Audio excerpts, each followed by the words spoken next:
Hello বন্ধু, আপনার অথবা আপনার কারো চোখের পাতায় ফোড়া বা অঞ্জনি সমস্যা দেখা গিয়েছে। প্রায় মাঝে মধ্যে চোখের পাতায় এই ফোড়া বা অঞ্জনি হয়, অথবা নতুন করে আপনার চোখের পাতায় এই ফোড়া বা অঞ্জনি সমস্যা দেখা গিয়েছে। এর জন্য হয়তো অনেক অ্যান্টিবায়োটিক ওষুধ সেবন করেছেন, অথবা অনেক অ্যান্টিবায়োটিক চোখের ড্রপ ব্যবহার করেছেন, কিন্তু তেমন কোনো লাভই হয়নি। অথবা আপনি যদি নতুন করে এই সমস্যা হোমিও ওষুধের দ্বারা স্থায়ীভাবে নির্মূল করতে চান, তাহলে এই ভিডিওটা আপনার জন্য অত্যন্ত প্রয়োজনীয়। আমি এই ভিডিওতে চোখের পাতায় ফোড়া বা অঞ্জনি হওয়ার কারণ, বিবরণ এবং লক্ষণ সম্পর্কে বিস্তারিত আলোচনা করব, এবং ভিডিও শেষে আমি একটি মাত্র হোমিও ওষুধ বলবো, শুধু একটি হোমিও ওষুধ বলবো। এই ওষুধটি সেবন করিলে আপনার কোনো চক্ষু ডাক্তারের দেখানোর প্রয়োজন হবে না, আপনার কোনো অ্যালোপ্যাথি ওষুধ সেবন করার প্রয়োজন হবে না। স্থায়ীভাবে আপনার চোখের পাতায় এই ফোড়া বা অঞ্জনি সমস্যা খুব দ্রুতই নির্মূল হয়ে যাবে। তো আপনাকে স্বাগত জানাই টিপস 20 চ্যানেলের পক্ষ থেকে। আমি হোমিওপ্যাথি ডাক্তার পল্লব।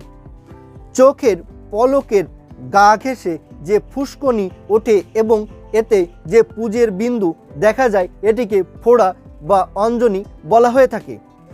এটি একটি খুবই পরিচিত সমস্যা। জীবনে একবার হলেও অনেকে এই চোখের পাতায় ফোড়া বা অঞ্জনি সমস্যায় ভুগে থাকে। ছোট থেকে শুরু করে বয়স্ক অবধি যে কোনো ব্যক্তিরই চোখের পাতায় ফোড়া বা অঞ্জনি দেখা দিতে পারে। চোখের পাতায় ফোড়া বা অঞ্জনি, এটিকে ডাক্তারি ভাষায় বলা হয় হর্ডিওলম। এই হর্ডিওলম সমস্যা আসলে একটি গুরুতর সমস্যা নয়, তবে চোখের পাতায় এই ফোড়া বা অঞ্জনির সমস্যা দীর্ঘদিন চলতে থাকলে চোখের শিরায় নানা রকম সমস্যা দেখা দিতে পারে, যার ফলে পরবর্তীতে চোখে ছানি বা চোখে অন্ধত্বর মতো বড় ধরনের সমস্যাও হতে পারে। সাধারণত চোখের পাতায় ফোড়া বা অঞ্জনি দেখা দিলে হয়তো পাশের মেডিকেল থেকে অনেকে অনেক ধরনের অ্যালোপ্যাথি অ্যান্টিবায়োটিক চোখের ড্রপ বা অ্যান্টিবায়োটিক ওষুধ কিনে এনে সেবন করে থাকে। এতে চোখের এই ফোড়া বা অঞ্জনি কম হয়ে যায় বটে, কিন্তু এটি ভিতরে যে শিরা থেকে এই ফোড়া বা অঞ্জনি দেখা যায়, এটি কিন্তু স্থায়ীভাবে নির্মূল হয় না, যার ফলে পরবর্তীতে বড় ধরনের সমস্যা দেখা দিতে পারে। কিন্তু চোখের পাতায় এই ফোড়া বা অঞ্জনি সমস্যার জন্য হোমিও ওষুধ সেবন করিলে এটি স্থায়ীভাবে নির্মূল হয়ে যাবে, যার ফলে পরবর্তীতে আপনার তেমন কোনো বড় ধরনের কোনো সমস্যার সম্ভাবনা থাকবে না এবং খুব দ্রুতই কাজ করবে। তাই প্রত্যেকেরই এই চোখের পাতায় ফোড়া বা অঞ্জনি স্থায়ীভাবে হোমিও ওষুধের দ্বারা নির্মূল করা উচিত। চোখের পাতায় ফোড়া বা অঞ্জনি হওয়ার অনেকগুলো কারণ রয়েছে। এর ভিতরে আমি প্রধান এবং বিশেষ কারণগুলো সম্পর্কে বলবো। যেমন চোখের ভেতর কোনো দূষিত ময়লা আবর্জনা প্রবেশ করলে তারপরে ইনফেকশন হয়েও চোখের পাতায় এই ফোড়া বা অঞ্জনি দেখা দিতে পারে। চোখে অসংখ্য গ্রন্থি রয়েছে, এর ভিতরে একটি বিশেষ গ্রন্থি মেবোমিয়ান। এই মেবোমিয়ান গ্রন্থির কাজ হলো চোখে পানি উৎপন্ন করা, কিন্তু এই গ্রন্থির মাথা বন্ধ হয়ে গেলে অনেক সময় সংক্রমণ ঘটে চোখে এই ফোড়া বা অঞ্জনি দেখা দিতে পারে। এছাড়াও দূষিত পানি চোখে প্রবেশ করলেও এর ফলে চোখে ফোড়া বা অঞ্জনি দেখা দিতে পারে। তাছাড়াও কোনো ভাইরাস বা ব্যাকটেরিয়ার সংক্রমণের কারণেও চোখে এই সমস্যা হতে পারে। অতীতে চোখে কোনো রকম কোনো আঘাত লাগলে এর ফলে পরবর্তীতে এসে চোখের যে শিরা রয়েছে, এই শিরায় সমস্যা হয়ে চোখে এই ফোড়া বা অঞ্জনি দেখা দিতে পারে। যে সকল ব্যক্তিদের চোখের পাতায় এই ফোড়া বা অঞ্জনি দেখা দেয়, তাদের শরীরে এবং চোখে অনেকগুলো লক্ষণ এবং উপসর্গ অনুভব হয়ে থাকে। হোমিও ওষুধ সর্বদা লক্ষণ এবং উপসর্গের ওষুধ, তাই লক্ষণ এবং উপসর্গগুলো বিবেচনা করেই ওষুধ সেবন করতে হয়।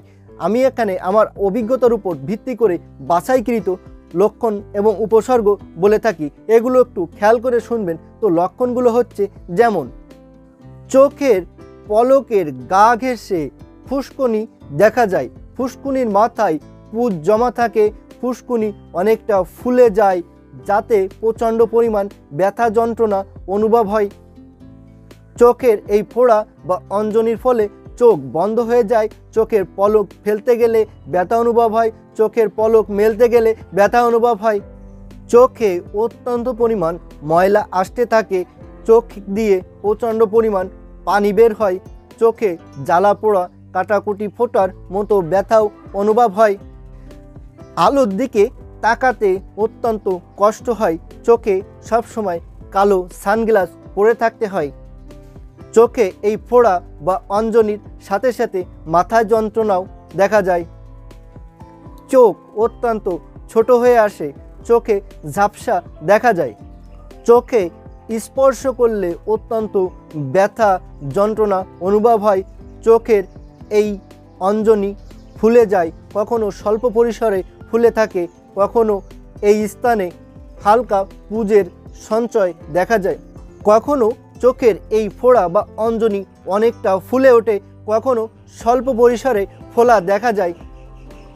অঞ্জনির মাথায় ছোট পুঁজের বিন্দু দেখা যায়, ফোড়া বা অঞ্জনি অনেকটা লালচে বর্ণ হয়ে যায়, চোখ অত্যন্ত লাল হয়ে যায়, কখনো আবার চোখ লাল থাকে না, চোখ চুলকায়।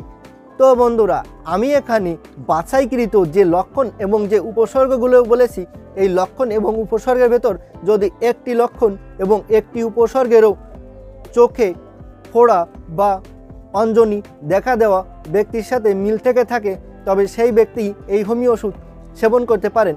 ওষুধটি হচ্ছে সাইলেশিয়া 200। এবার আমি এই সাইলেশিয়া 200 এই ওষুধটি সেবন করার নিয়ম সম্পর্কে বলবো।